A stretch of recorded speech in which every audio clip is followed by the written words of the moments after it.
Happy New Year, everyone. This is Andrew Walquist at Local Hero Post with a little Scratch tutorial for you. You're looking at the explosions of a little Easter egg that Assimilate has put in here to remind me that I am not on vacation, but I am working just before the new year. And today we're going to talk about a couple new things in version 5.2 having to do with red R3D footage and changing your metadata. What I want to talk about is making sure that you start your project using the most neutral settings that you can so that you don't shoot yourself in the foot when you begin your color correct. You want to have a nice neutral starting point so you don't lose any information or add in any information in the metadata that you don't want. So let's take a look at some footage here. I brought in this material. It's red MX footage shot anamorphic. I brought in all the R3D files and I conformed it to an EDL, and then I did a massive fit width so that all the 4K images would come down to our 2K frame size. And here is what we are looking at. Let me flip over to the red metadata panel, which can either be found in Matrix Effects Controls or Process Effects Controls.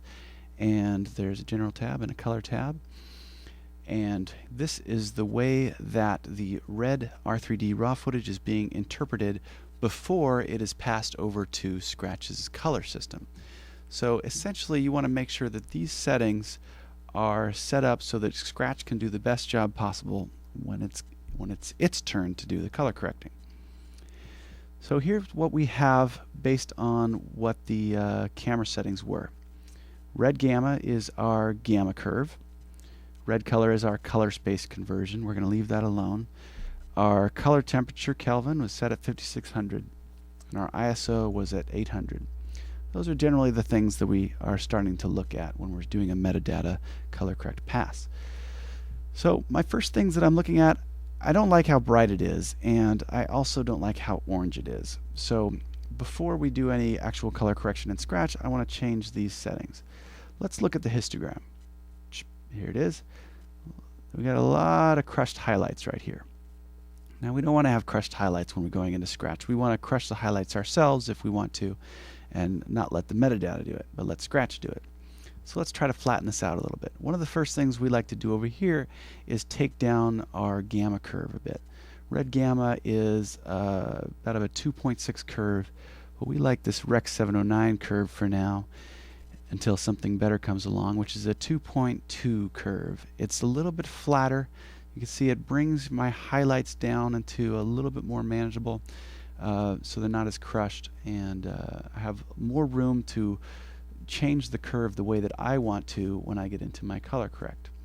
The other thing we can look at is the possibility of taking down the ISO if we want to get more highlight data back.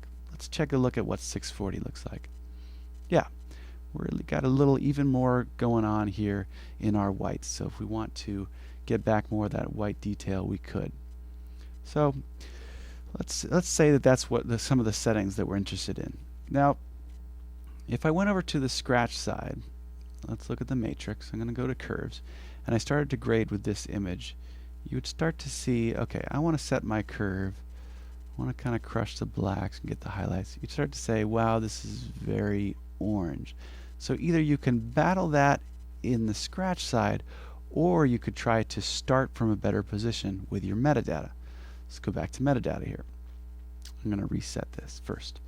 Going back to metadata, Kelvin 5600. That's generally a setting for sunlight, because that would be the color of sunlight. So let's go to 3200, which is generally the color of indoor incandescent light. Now we are at a much more of a neutral white position, but it is a little bit dead. I'm not sure that this is exactly where I want to start from. I'm going to try 4000. Now that seems like a little bit warmer, a good place to start my color correct from. And just as a little test to see if I'm going to be happy with it later, I'm going to jump over to my curves again and start playing around and see if I like it. Let's see, if I brought some contrast in and started to try to play with the image, then yeah, I'm kind of interested in where this could take me. I'm not too upset about what it's doing to my faces. Alright, reset that. It's not an actual grade, that was just a little test. Let's go back to our metadata. Okay, so this is the metadata settings that I want to take throughout this scene, in all my different shots. And in the past, you would have to kind of shot by shot go through all these and make your metadata corrections by hand. However, now we can go back to the construct and into the media browser, and you'll see all your shots here on a big list. And up here, an R3D tab. Here we see all of our metadata settings right here in a list that we can change en masse. In fact, here's the shot that I was just toying with right there. So let's say we wanted to take this whole scene, or perhaps even the whole film, and do a bunch of changes all at once. I don't know where this scene begins, but let's just kind of choose randomly 110 and kind of go down to where it probably changes, which is about here, and say these are all the shots I want to change. I would like to be my gamma curve to be Rec 709. That's just 2.2. It has nothing to do with whether you're grading for HD or grading for cinema. It's just a mathematical 2.2 curve. And I'm going to leave red color alone. I want my Kelvin to be 4000. And I'd like my ISO to be 640. Kind of keep things the same. Now you see it all changed yellow for those are my changes. It won't actually stick until you click Apply Changes. There we go. We made some changes.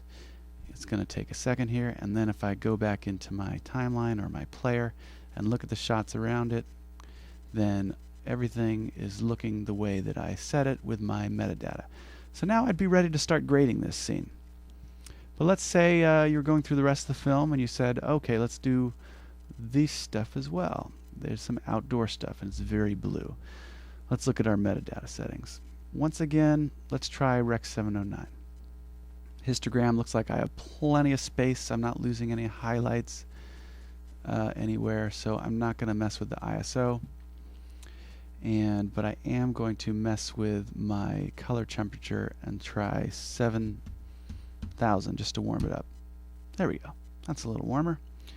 Now say I was happy with those settings, I could now go back to my construct and media browser and find all those shots. In fact, I'm pretty sure all those shots are the ones that have ISO of 1000. In order to find all my shots that have ISO 1000, I can click Filters here.